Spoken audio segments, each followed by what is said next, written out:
va a correr a cargo de Diego Pérez Rivas.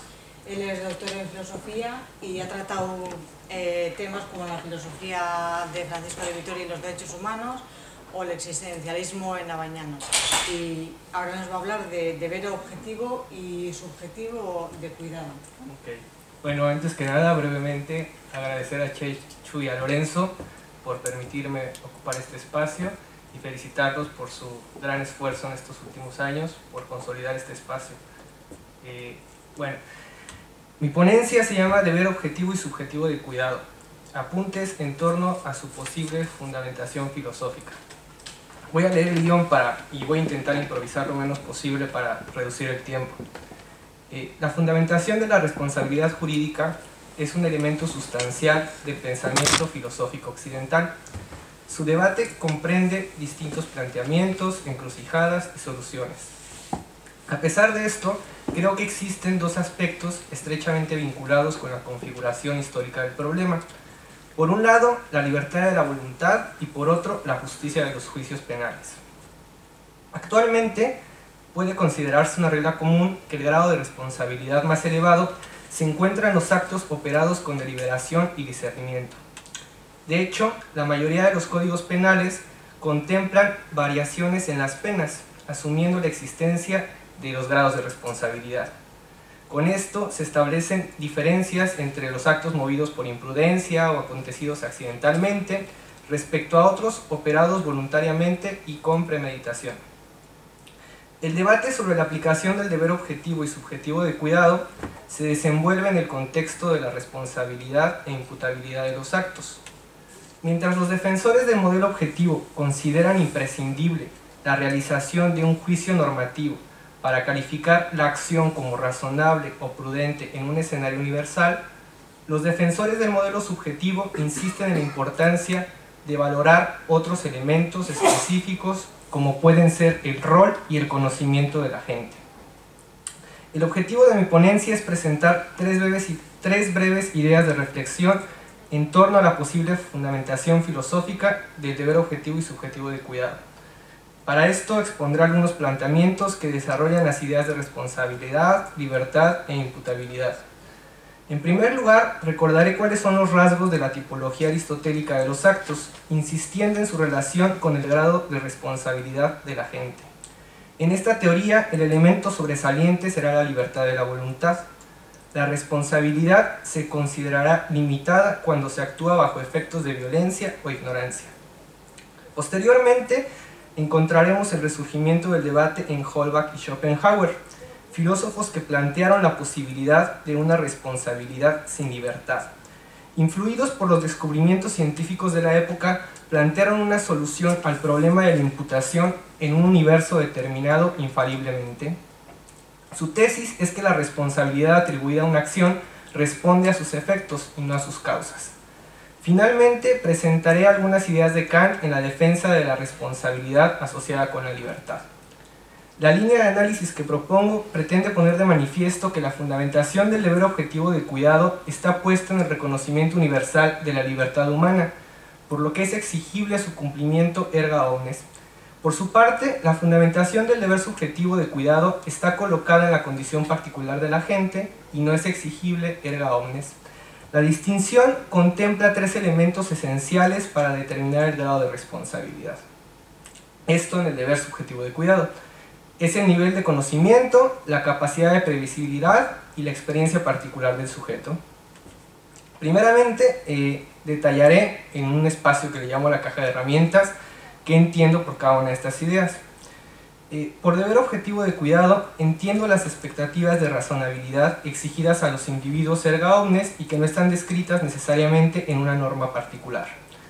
El deber subjetivo de cuidado contempla acciones y situaciones particulares, pudiendo desarrollarse en normas específicas, como las que regulan la relación entre médicos y pacientes, policías y ciudadanos, empresas y clientes, conductores y peatones. El deber objetivo comprende expectativas generales de razonabilidad exigidas a los individuos en sus acciones. El deber subjetivo de cuidado contempla las expectativas singulares de razonabilidad en función del rol o el conocimiento de la gente. Al primero se le puede denominar también responsabilidad objetiva y al segundo como responsabilidad subjetiva. La función del distingo posibilita el cálculo del grado de responsabilidad imputable en función de la situación y el tipo de acto cometido. El agente que cumple razonablemente las expectativas del deber objetivo no tiene el mismo grado de responsabilidad que el agente que no las cumple. Pensemos, por ejemplo, en un homicidio accidental cometido en un incidente de tráfico en el que se cumple el deber objetivo de cuidado. No puede ser comparable a un homicidio cometido bajo los influjos del alcohol. El segundo es evidentemente culposo. Los tipos del injusto parten de esta idea inicial por la que un acto puede imputarse como culposo o accidental. El acto doloso se caracteriza por presentar un grado de responsabilidad más elevado, al cual se denomina delito. Dentro de estos, como la subcategoría especial de los más graves, están los crímenes. El deber subjetivo de cuidado es importante sobre todo en la distinción de estos últimos tipos de actos, en los que el rol o el conocimiento del agente suelen ser decisivos. Como hipótesis general, planteo que la fundamentación del deber objetivo de cuidado se encuentra parcialmente planteada en la teoría aristotélica de los actos, mientras que la fundamentación del deber subjetivo de cuidado tiene una fuente moderna que apela a la creación de leyes positivas para regular acciones concretas. Muy bien. Actos y responsabilidad en Aristóteles. La filosofía práctica de Aristóteles puede ser descrita como un sistema de la libertad por dos razones. Primero, porque establece que los actos específicamente humanos comprenden el uso de la inteligencia y la deliberación. En segundo lugar, porque su filosofía práctica ofrece una metodología para el uso de la libertad, encaminándose a la virtud. Esto significa que raciocinio, libertad y responsabilidad se encuentran estrechamente unidos, configurando la idea de que la imputabilidad plena de los actos debe considerar si son elegidos libre y racionalmente. Aristóteles establece una distinción entre virtudes dianoéticas o de la inteligencia y virtudes éticas o de la libertad. La tipología de los actos comprende esta consideración y la desarrolla. Por un lado, plantea que lo que pertenece a la inteligencia puede ser modificado a través de la enseñanza, pero por otro, dice que lo perteneciente a la ética se configura por hábitos y costumbres. Para distinguir un acto libre de uno que no es libre, será necesario conocer el nivel de participación de la inteligencia en su realización. Esta sería más o menos la regla general. Cuanto más cercanos estén los actos a los instintos y menos participe la inteligencia en su realización, menos libres deben considerarse. Y opuestamente, cuanto más cercanos estén de la deliberación racional, son más imputables. La regla anterior es vital para el desarrollo de la filosofía práctica aristotélica, pues en la filosofía antigua no existe una distinción entre responsabilidad objetiva y responsabilidad subjetiva. En su lugar, las acciones se visualizan como la realización de las pasiones dominantes en el individuo. De tal modo, experiencias como el placer y el dolor son consideradas fundamentales para calificar los actos humanos. Aristóteles cree que los actos nocivos, los actos contrarios a la ley o al deber, se producen por 4 causas fundamentales. 1, por buscar el placer. 2, por huir del dolor.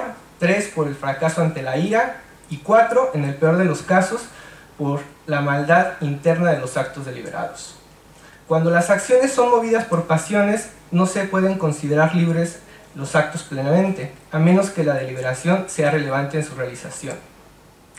La fundamentación aristotélica del deber considera, por lo tanto, un factor cognitivo de la inteligencia y un factor volitivo de la libertad.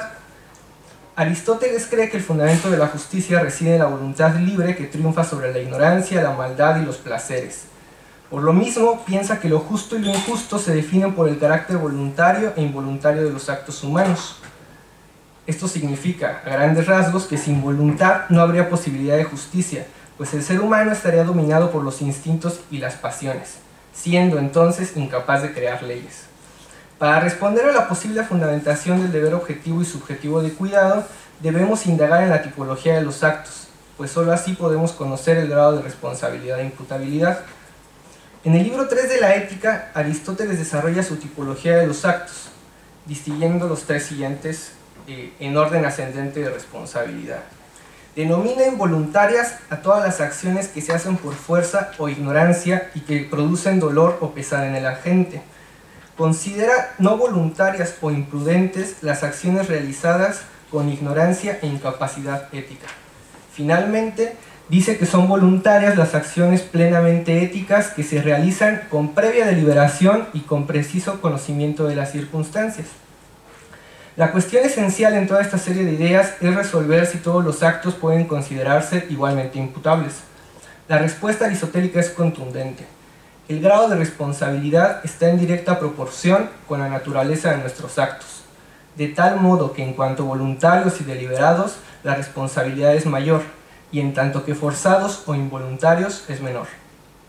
En el libro 4 del mismo libro, Aristóteles complementa su aportación resolviendo el problema del nivel de responsabilidad del siguiente modo. Denomina infortunio a todos los actos imprevisibles acontecidos de manera involuntaria. Aquí cabe considerar los accidentes productos de ignorancia infalible y los actos movidos por extrema necesidad o por coerción.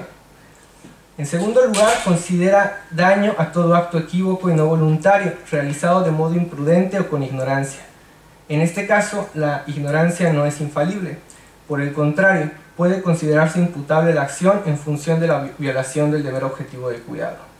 Y finalmente, el injusto es un acto voluntario, realizado deliberadamente y con tres condiciones: saber a quién se hace, con qué medios y para qué se hace. Este tipo de actos constituyen generalmente infracciones flagrantes al deber objetivo y subjetivo de cuidado. Concluyendo, en la filosofía aristotélica está presente una fundamentación ética o de la libertad del deber objetivo de cuidado. El acto injusto se considera una transgresión a la razonabilidad movida por las pasiones. El grado de imputabilidad será determinado por el modo en el que libertad, deliberación y previsibilidad participan en las acciones. En el siguiente apartado hablo acerca de la solución moderna al problema de la responsabilidad y la imputación. En el contexto del siglo XVIII, el debate respecto al grado de responsabilidad es retomado con nuevos planteamientos que cuestionan la libertad de la voluntad. Para estos nuevos pensadores, dicha libertad es indemostrable. Creerán que el ser humano vive en un universo determinado por leyes infalibles, donde la libertad no tiene razón de ser. Esta nueva posición guiará una interrogante nueva para la filosofía. Si los seres humanos no pueden considerarse libres, ¿cómo es posible fundamentar la responsabilidad e imputabilidad de sus actos? Para el desarrollo de posibles respuestas, acudiremos a Holbach y Schopenhauer. Para Holbach, la teoría de la libertad de la voluntad debe ser desechada por indemostrable y falsa. A cambio, ofrece un postulado en el que establece que el mérito o demérito que atribuimos a una acción son ideas fundadas sobre los efectos favorables o perniciosos que resultan para aquellos que la sufren. Esta nueva tesis plantea la necesidad de modificar la tipología de los actos para que no se fundamente más en el supuesto de la libertad de la voluntad, sino en los daños ocasionados. Esto implica necesariamente la subversión de la teoría clásica, pues establece que la punición no es la corrección de la libertad, sino el derecho de la sociedad a defenderse y castigar las acciones que atentan contra su conservación y ordenamiento. En palabras de Holbach, la sociedad puede punir y asustar en vista de su conservación a aquellos que fueran tentados de crearle daño o que cometan acciones que reconoce como dañosas a su quietud, seguridad o felicidad. Las notas más peculiares de este tipo de determinismo están planteadas en Schopenhauer. En un fragmento dice que, objetivamente considerada, la vida del individuo hace gala de una necesidad estricta y universal, pues todas sus acciones tienen lugar tan necesariamente como el movimiento de una máquina, y los acontecimientos externos se van sucediendo conforme al hilo conductor de una cadena causal, cuyos eslabones poseen una vinculación estrictamente necesaria. En un contexto similar, evidentemente, la libertad de la voluntad sería inconcebible.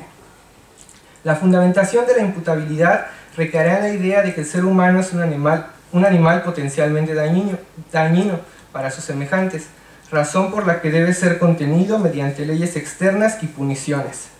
Esta idea se expresa muy bien en el siguiente pasaje de Schopenhauer. El ser humano, dice, es una fiera salvaje y terrible. Solo le conocemos en el estado de doma y amansamiento que se llama civilización, y por eso nos horrorizan las ocasionales erupciones de su naturaleza. pero donde se abren por un momento el candado y la cadena del ordenamiento jurídico, dándose paso a la anarquía, se muestra tal cual es. Esta teoría replantea entonces el fundamento del deber, desplazando la libertad de la voluntad en favor de los efectos de los actos. La imputabilidad se concentra en los rasgos del carácter que motivan las acciones y no en la deliberación. Schopenhauer es muy claro en esto cuando dice: en el fondo, cada uno hace solo aquello que ya se halla irrevocablemente fijado en su naturaleza de un modo innato. Desde este punto de vista, la imputabilidad de las acciones no puede considerar la libertad, sino tan solo la forma en la que las inclinaciones se expresan mediante actos externos, dañando un bien o un interés ajeno. Creo que un aspecto positivo de esta doctrina consiste en afirmar la necesidad de crear una ley positiva que contemple la estricta tipificación de los delitos y los castigos. En función de esa ley sería posible determinar el grado de responsabilidad de los individuos por los efectos acaecidos. En esta teoría queda claro que, cito a Schopenhauer, todo derecho de castigar está fundamentado únicamente por la ley positiva, la cual ha determinado un castigo antes del delito, cuya amenaza como contramotivo debiera prevalecer frente a todos los eventuales motivos de este delito. Esta ley positiva hay que considerarla como sancionada y reconocida por todos los ciudadanos del Estado. La doctrina determinista también replantea los fundamentos del Estado. Para Schopenhauer, el Estado ha surgido por la suma de todos los egoísmos colectivos y existe únicamente para servir a este egoísmo resultante, al haberse erigido bajo el correcto presupuesto de que no cabe aguardar una moralidad pura, esto es, un comportamiento justo por principios morales, que de existir haría superfluo el Estado. El Estado es concebido como un ente punitivo cuya función es castigar los agravios. Su razón de ser es la protección y el castigo contra actos considerados delictivos por la ley penal. Aunque esta postura desecha la posibilidad de emitir juicios sobre la libertad de la voluntad, ofrece la necesidad de desarrollar leyes penales que establezcan tipificaciones delictivas y grados de responsabilidad específicos. Las leyes penales modernas han desarrollado, merced a esta fuerza impulsora, la codificación de normas que facilitan el trabajo del juez. En muchos casos, estos códigos y la jurisprudencia precisan los límites de la responsabilidad objetiva y subjetiva. De tal modo pueden valorarse elementos cognitivos como elementos volitivos específicos para determinar los grados de responsabilidad. Bueno, seguiré con la tesis kantiana. Históricamente hablando, en medio de las teorías de Holbach y Schopenhauer, se localiza el sistema de pensamiento de Kant, que es un regreso al sistema de la libertad. Esto es así en dos sentidos. Primero, porque ofrece una diferencia entre el espacio de lo fenomenológico y el espacio de la libertad. Dice que en el mundo fenoménico aplica el determinismo de la naturaleza, pero en el mundo humano de la libertad reinan los principios morales.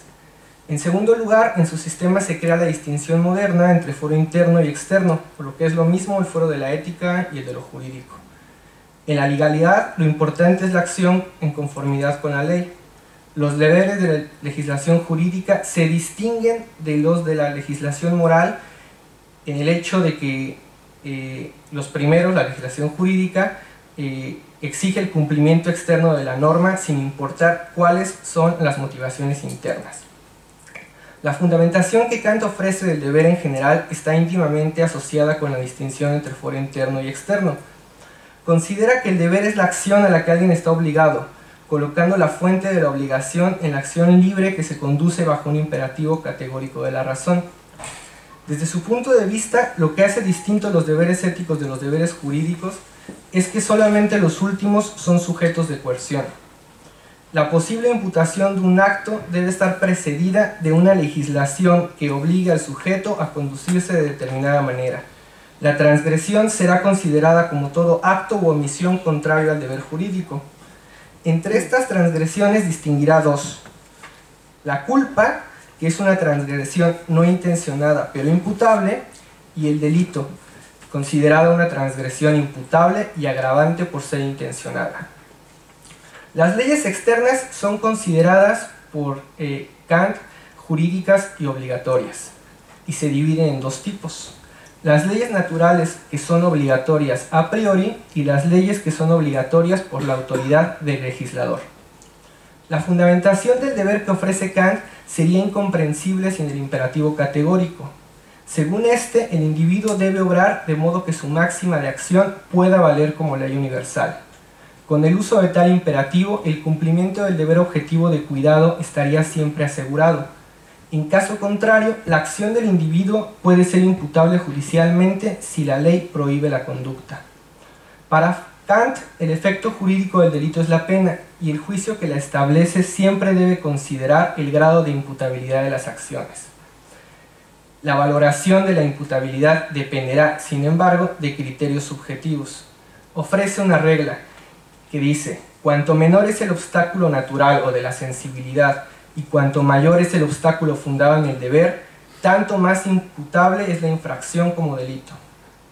Esto significa que considera que el estado anímico de la gente es relevante en la imputación. Desde su punto de vista, no pueden considerarse igualmente imputables los actos realizados apasionadamente que los que son realizados con premeditación. En suma, en la filosofía de Kant se concretizan las dos aspiraciones que fundamentan el deber de cuidado. Por un lado, la libertad de la voluntad es considerada el elemento clave para calcular el grado de responsabilidad e imputabilidad, pero también aparece expresada la necesidad de referir esos juicios de imputación mediante el apoyo de leyes externas o positivas. Mientras las leyes naturales establecen una especie de obligación a priori extensible erga omnes, las leyes positivas pueden establecer obligaciones en situaciones concretas para agentes particulares. Y concluyendo, el repaso general de estos tres momentos históricos creo que han servido para observar los elementos que componen el debate. La libertad de la voluntad y la justicia de los juicios penales se presentan como las dos preocupaciones fundamentales. Mientras las ideas que fundamentan el deber objetivo de cuidado pueden ser rastreadas desde la filosofía clásica, las ideas que dan vida al deber subjetivo de cuidado son producto de la filosofía moderna. De la mano de estos planteamientos filosóficos, será posible proyectar que la culpa solo existe cuando está presente alguna violación del deber de cuidado, sea objetivo o subjetivo.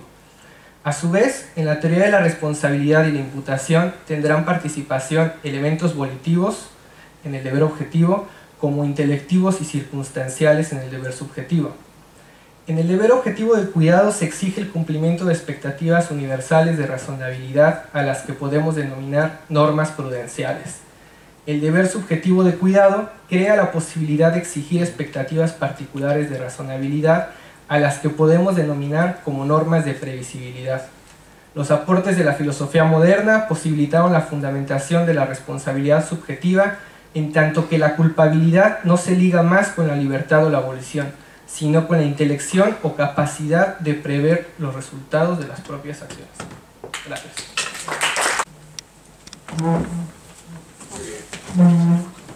Creo que es muy interesante la puntualización que ha hecho, las sucesivas puntualizaciones que ha ido haciendo sobre la filosofía moderna, fundamentalmente, en sus distintas etapas.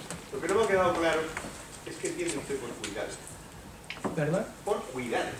Es decir, me hubiera gustado que estableciera una definición, no digo ya estricta, pero por lo menos suficientemente clara para poder entrar en un debate. No quiero decir que usted no lo tenga claro, sino que yo no lo he percibido, y por lo tanto le pregunto qué se podría entender por cuidado. Y lo hago por dos razones, muy breves.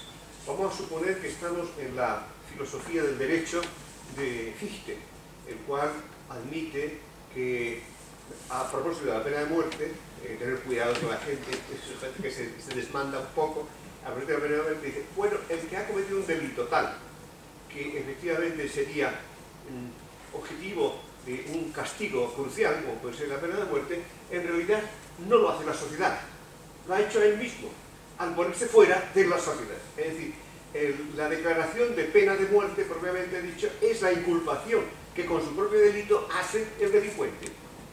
Por lo tanto, el juez ni tendría que intervenir, salvo describir que efectivamente había esa situación, ¿no? Claro, bueno, oye, como no determinamos muy bien que sea cuidado, en este caso nos podemos nos podemos ir por las ramas, ¿no? En el caso de Fichte, creo que se fue por las ramas. ¿no? Pues el propio caso de Kant.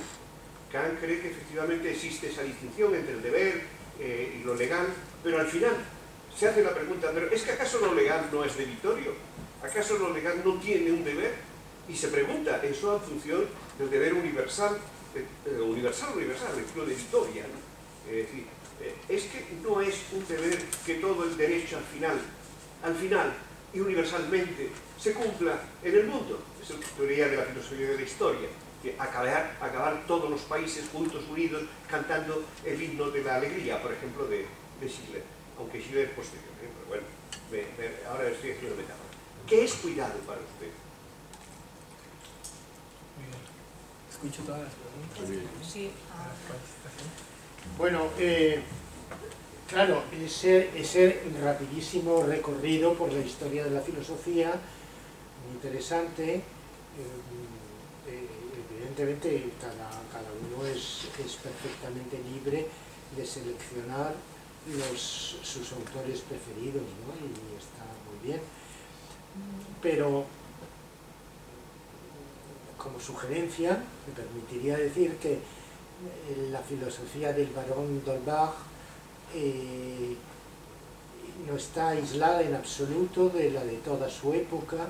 El determinismo está absolutamente compartido, por supuesto, por Diderot y expuesto con otros acentos por el Bessius, pero en realidad no es tampoco algo exclusivo o propio del siglo XVIII, sino que en el siglo XVII, a pesar de que se ofrece a diversas interpretaciones, Leibniz es un perfecto determinista y Dios hubiera podido poner otro Adán, pero puesto el Adán concreto que se ha puesto en su concepto, está el comer la manzana y así sucesivamente, de tal manera que escogido este mundo por ser el mejor de los posibles, todo absolutamente se sigue con una necesidad y por tanto hay un determinismo igual que en Spinoza y de otro modo en Malebranche y por supuesto en Hobbes.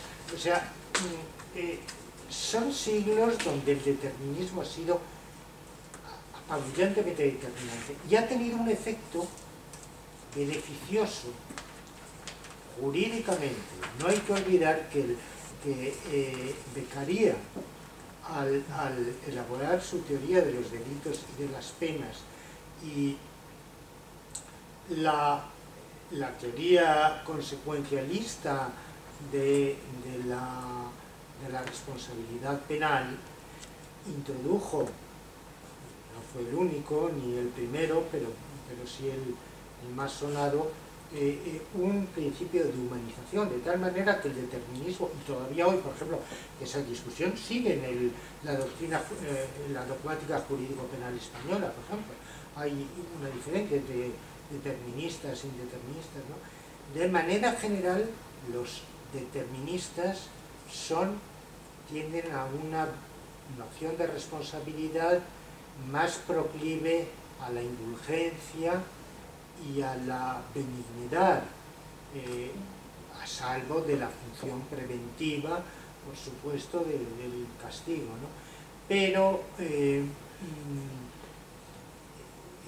indeterminismo me parece a mí que no hace muy buenas migas con el espíritu de humanización, por ejemplo, del derecho penal.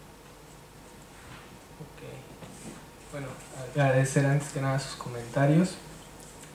Respecto al deber subjetivo de cuidado, bueno, debo confesar que entré a reflexionar sobre este tema como alguien que es completamente ignorante en la materia, partiendo simple y sencillamente desde el uso de los conceptos. Evidentemente este es un concepto, una idea jurídica que he tenido que documentarme para saber qué era más o menos lo que se entendía respecto al deber subjetivo y objetivo de cuidado, y a partir de ese préstamo pues bueno, he intentado desarrollar mi reflexión, que está sobre todo enfocada al hecho de la influencia de la libertad de la voluntad en la imputabilidad de los actos penalmente. Sin embargo, bueno, intentando contestar a su pregunta, bueno, yo podría entender por cuidado una acción que exige de nosotros una especial atención porque determina el efecto de nuestros actos con los demás. Tener cuidado, el deber subjetivo de cuidado, como lo expliqué aquí, o el deber objetivo de cuidado, no es más que expectativas de razonabilidad que se nos exigen en nuestra socialización con las demás personas.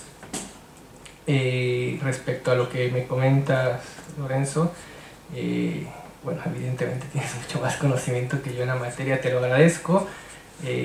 Elegí estos autores porque pensé que eran los que me permitían de una manera más fácil y adecuada desarrollar mi planteamiento inicial. Pero bueno, volveré a revisar a Beccaria, regresaré a los autores que me has mencionado y nada, no tengo mucho más que comentar. Les agradezco a todos.